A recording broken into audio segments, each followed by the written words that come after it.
Bom dia, aqui fala Thiago Campos. Esse é o podcast Filosofia e Felicidade, o livre pensar para uma vida melhor. Nesse áudio faremos uma breve reflexão acerca do que seria uma quinta dimensão.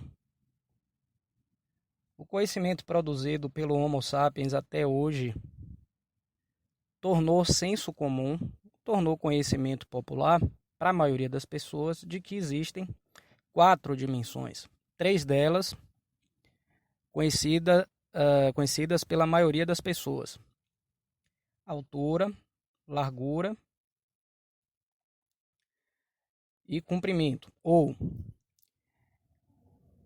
largura, altura e profundidade. São 3 dimensões que compõem o que nós chamamos de espaço. E aí no século XX, no início do século XX, Albert Einstein, apoiado sobre outras pesquisas realizadas anteriormente, publicou trabalhos demonstrando para a comunidade científica internacional e para a humanidade, consequentemente, de que o tempo era uma dimensão do espaço, ou seja, tempo e espaço, nesse caso, conceitualmente, seriam a mesma coisa. Isso mesmo. Espaço medido em segundos, tempo medido em metros, né? Tempo e espaço seria a mesma coisa, sendo que o tempo seria mais uma dimensão do espaço, que seria uma coisa só englobando a ideia de tempo. Ou seja, essa divisão de espaço em tempo é fruto da nossa cabeça, né? E aí já começa a dar um nó na mente de muita gente, com razão, porque é o mesmo que alguém vier a dizer para você que o céu é azul, mas na verdade isso é uma ilusão, não é bem assim. E a gente tem que fazer um exercício de reflexão todas as vezes que olhar para o céu para tentar lembrar que na verdade ele não é azul coisa nenhuma. Por exemplo, como se fosse isso. Então, existem essas questões.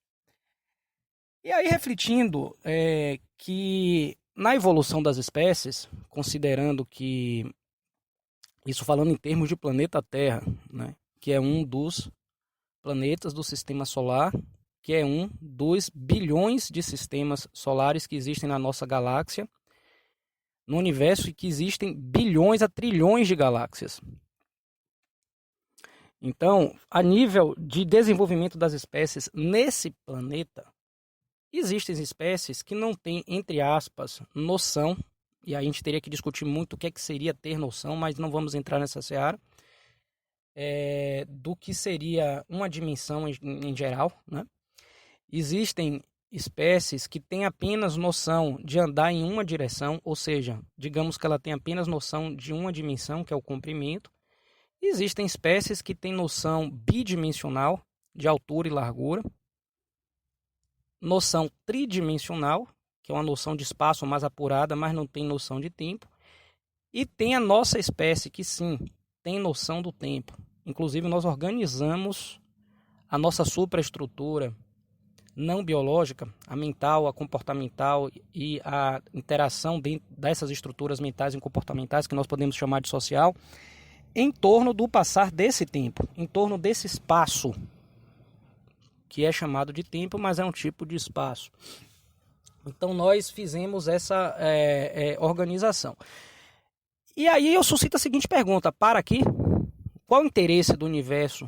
Né? Aí seria uma provocação em parar por aqui, em ter tido tanto trabalho para que em um dos planetas de uma das suas estrelas, de um dos seus sistemas solares, de uma de suas bilhões de galáxias, qual seria a intenção do universo em encerrar, entre aspas, a criação das dimensões, sejam elas quais forem, no entendimento da espécie Homo sapiens. Ou seja, essa linha de raciocínio, eu não estou dizendo que é a única válida, nos induz, é um processo indutivo, não é dedutivo, nos induz a pensar de que podem existir outras dimensões. Por quê? Porque as coisas não apresentam evidências de que se encerrariam nessa simplicidade. Então, uma vez que nós suscitemos a pergunta de que há outras dimensões, que outras dimensões seriam essas? Ora, se estamos falando de uma quarta dimensão, que é o tempo, o próximo passo é pensar na quinta, né? Então, o que seria essa quinta dimensão? O que é que seria essa quinta forma de dimensionar o mundo? É óbvio que há teorias na física, que há teorias na psicologia, há teorias na filosofia, há teorias dentro da mente de cada pessoa. Eu acredito que cada ser humano encerra em si um pesquisador de todas as áreas, porque tudo deriva da razão humana e cada um de nós é um representante dessa razão. Logo, temos sim um mínimo de autoridade não acadêmica, como entendemos a academia atualmente, mas temos para falar sobre certa coisa.